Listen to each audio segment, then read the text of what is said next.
Hi everybody, I'm Sarah with the Ann Springs Close Greenway, and today we are going to be going on a stream explorations field trip.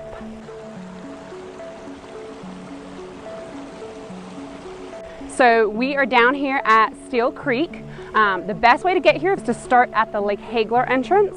You're going to walk down to the Greenway Gateway and then take a left and follow the gravel road all the way down until you're in our beautiful creek. Stream explorations is really fun because we can learn about both life cycles and about water quality. A life cycle is the progression of a life. So you start, if you're a human, as a baby, and then you become a toddler, and then a teenager, and then an adult, right?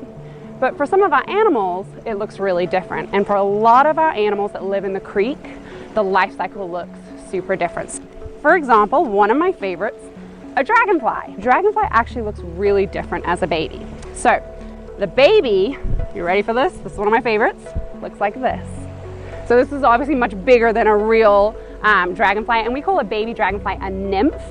So today we're going to be looking for other things that start their life in the water. And this process, when something changes its physical form so much, is called metamorphosis. What's also really cool about some of these creatures is that they can tell us about the water quality in the creek.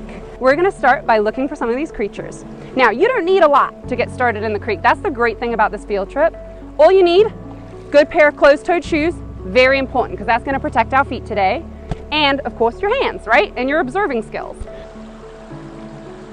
Now, as you're walking through here, I always remind people to use their pigeon feet. And so that really means you're going to be shuffling like this. That way you're not as likely to trip or step on a loose rock and turn your foot, okay? So use your little pigeon feet, and we're going to kind of pigeon feet. And see, I just feel my way down, look for little spots. And this is a great area right here. I love this spot. When we turn the rock over, at first it looks like you see nothing, but then if you look closer, look at that. You can start to see little things moving. Now I'm going to pick this guy up and put my rock back exactly where I found it, and then I'm going to get a little scoop of water. And right there, this here is a Mayfly larva. And a Mayfly larva actually turns into something that lives out of the water and has wings. So when we've done looking at him, we always put him back.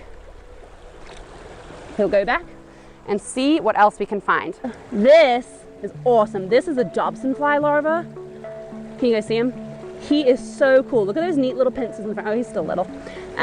These guys, when they grow up, they look almost like a dragon bug. They have huge pincers on the front, long, straight wings, super neat. And they'll get almost, I've seen one as long as my finger out here. So this is really small, this one. But these guys are pretty cool. All right, we'll put him back. And again, we always put things back, right? It's really important when we're exploring nature that if we find cool things, they get to go back to where they were found. And I put that back gently. So this is super cool. This is a crawdad or a crayfish. This is a very young, small one. Now, he's trying to intimidate me. Look at him throwing those pincers around. But if you look underneath, you can see his legs were moving, and they're right there under his mouth. If you look very closely, you'll see his feeding parts. We live our lives around water, and so it's important that we teach our kids to respect it, and that other animals use water as a home and as part of their life cycle. So I think it's just a great opportunity to connect kids to water, which connects right back to us.